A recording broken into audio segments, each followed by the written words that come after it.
জয় হিন্দ বন্ধুরা, আমি দীপঙ্কর মণ্ডল। আপনারা দেখছেন নবান্ন নিমন্ত্রণ। আপনাদের সবাইকে স্বাগত। এই এপিসোড সম্ভবত 11টা বা তারপরে আপনারা দেখবেন। এখন প্রায় মাঝরাত বলতে গেলে।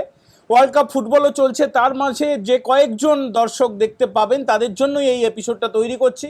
অত্যন্ত বড় খবর। দেখুন, এই যে ভিডিওটা দেখলাম না, এটা হচ্ছে বাগুইয়াটি এলাকায়, মানে রাজারহাট গোপালপুর যে বিধানসভা ক্ষেত্র, যেখানে অদিতি মুন্সি মানে কীর্তন গাইতো। একটা টিভি চ্যানেলে, একটা বেসরকারি টিভি চ্যানেলে প্রোগ্রাম হতো, সেখানে অদিতি মুন্সি গান গাইতো। তারপর থেকে আপনারা চেনেন, তারপর থেকে হঠাৎ করে আপনারা শুনলেন তিনি তৃণমূলের বিধায়ক হয়ে গেছেন, 2021-এ টিকিট পেয়ে গেছেন। যদিও এই সব ঘটনার শুরু হচ্ছে বেশ কয়েক বছর আগে, মানে 2013 সাল নাগাদ, বুঝলেন তো। মানে লালচুল কানেদুল এগুলো তো সব দাপট হচ্ছে 2011-র পর থেকে। এই অদিতি মুন্সির স্বামীর নাম হচ্ছে দেবরাজ চক্রবর্তী। দেবরাজ চক্রবর্তী আজ রাত্রি 7টা নাগাদ একদম ঝাড়খণ্ড আর বাংলা সীমান্ত থেকে তাকে এসটিএফ অ্যারেস্ট করেছে। মানে এ রাজ্যের পুলিশের একটা অংশ হচ্ছে এসটিএফ, তারা গ্রেপ্তার করেছে। এই দেবরাজ আর অদিতি হচ্ছে বিরাট বিরাট বড় কালাকার। মানে মমতা ব্যানার্জি আর অভিষেক ব্যানার্জি মানে জিহাদিদের রানী, চোরেদের রানী, লুচ্চা ভাইপো, কয়লা ভাইপো, তোলাবাজ ভাইপো সব ওই একাকার হয়ে গেছে আর কি। দেখুন, এই যে লুচ্চা ভাইপো, তার অত্যন্ত বড় সাগরেদ হচ্ছে এই দেবরাজ চক্রবর্তী। তার অন্যতম ডান হাত কে সুমিত রায়, তার খোঁজে পুলিশ এখন তল্লাশি চালাচ্ছে। আর একেও খুঁজে বেড়াচ্ছিল। এর বিরুদ্ধে স্পেসিফিক কমপ্লেন রয়েছে যে সে তোলাবাজি করতো, রিয়েল এস্টেটের ব্যবসা মানে কালো টাকা সেখান থেকে কামাতো। এদের কিন্তু এই দেবরাজ আর অদিতি, এদের একটা নিজস্ব পার্সোনাল পাহাড় আছে। মানে অবাক হয়ে যাচ্ছেন, অবাক হওয়ার কিছু নেই। উত্তরবঙ্গের কার্শিয়াংয়ে একটা পাহাড় কিনে নিয়েছে। কত টাকা রয়েছে জানেন? কোনো ধারণা আছে? কয়েক হাজার কোটি টাকা, কয়েক হাজার কোটি টাকা। ভাবতে পারছেন কি কি তাদের পদটা কি ছিল? দেবরাজ চক্রবর্তী একসময় কংগ্রেসে জয়েন করেছিল, মানে তার আগে তৃণমূলের বা চোরামূলের বা তোলামূলের একজন মন্ত্রী ছিল, কৃষিমন্ত্রী ছিল। তারপরে কারিগরি শিক্ষা দপ্তরে এসেছিল পূর্ণেন্দু বসু, এবং তার লিভ ইন পার্টনার হচ্ছে দোলা সেন।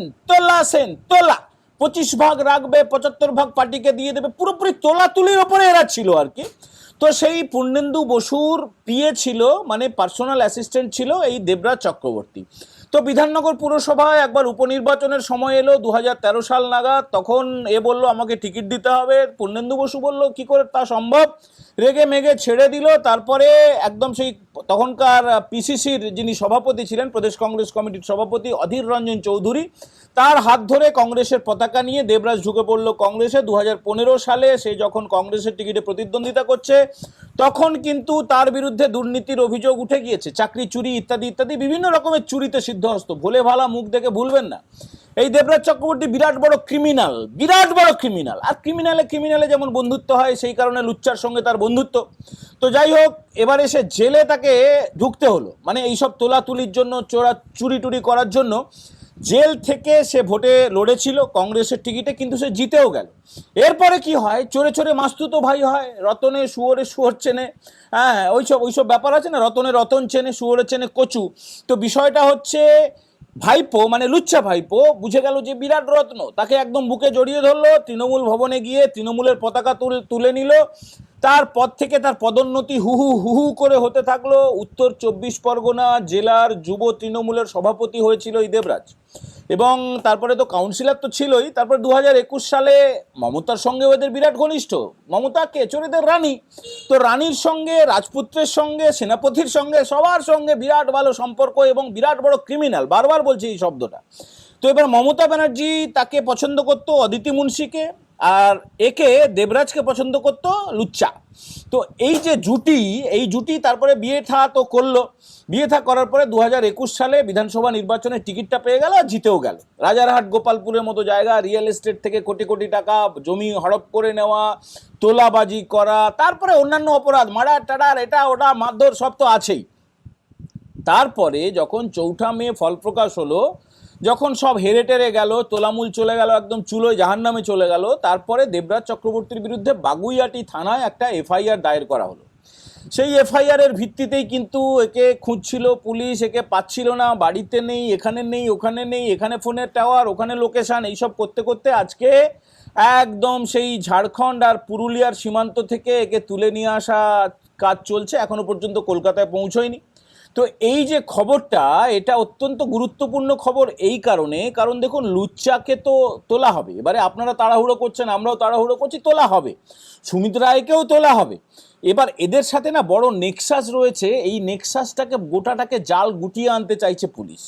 স্বরাষ্ট্রমন্ত্রীর নাম শুভেন্দু অধিকারী, মুখ্যমন্ত্রী শুভেন্দু অধিকারী। আপনারা ভুলে যাবেন না, নিরাশ হবেন না, হতাশ হবেন না। সব কটা চোরকে, সব কটা দুর্নীতিবাজকে, সব কটা ধর্ষককে, সব কটা ক্রিমিনালকে কিন্তু তোলা হবে, তাদের জন্য একটাই ঠিকানা, সেটা হচ্ছে জেলখানা। বন্ধুরা, দেবরাজ চক্রবর্তীকে জেরা করে এই তোলামুলিদের যারা একদম মাথা, মানে লুচ্চা আর জিহাদি রানী, তাদের সম্বন্ধে আরও বেশি তথ্য বেরিয়ে আসবে। আর এই যে হাজার হাজার কোটি টাকার সম্পত্তি, শোনা যায় তার একটা দ্বীপও আছে, দ্বীপ। ভাবতে পারেন, মানে বড় বড় মিলিয়নিয়ার বিলিয়নিয়াররা যা করে সেটা করতো এই দেবরাজের মতো যারা একদম, কি যোগ্যতা আছে বলুন তো, কি যোগ্যতা? না শুধুমাত্র কেমাক স্ট্রিট আর কালীঘাটে টাকাটা পৌঁছে দেওয়া একটা নির্দিষ্ট অংশ, এইটাই শুধু যোগ্যতা। গোটা রাজ্যটাকে চুষে যতজন খেয়েছে তাদের মধ্যে এই দেবরাজ চক্রবর্তী অন্যতম। ওই এলাকায় যারা থাকেন, মানে বাগুইয়াটি, রাজারহাট, গোপালপুর, নিউ টাউন, ওই এলাকায় যারা থাকেন তারা খুব ভালো করে এদের অত্যাচার সম্বন্ধে ওয়াকিবহাল আছেন। বাইরে থেকে অতটা বোঝা যায় না, হাসি হাসি মুখ, মিষ্টি মুখ, বউ কীর্তন গাইছে, মিষ্টি করে কথা বলছে, কিন্তু বুকের মধ্যে, মুখের মধ্যে, গোটা শরীরে বিষ ছড়িয়ে আছে, একদম বিষ।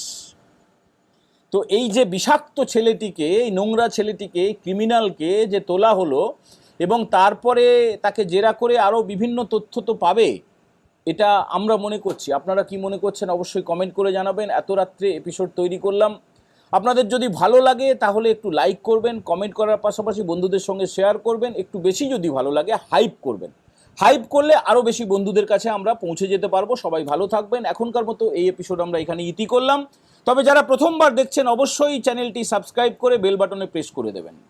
জয় হিন্দ, বন্দে মাতারাম।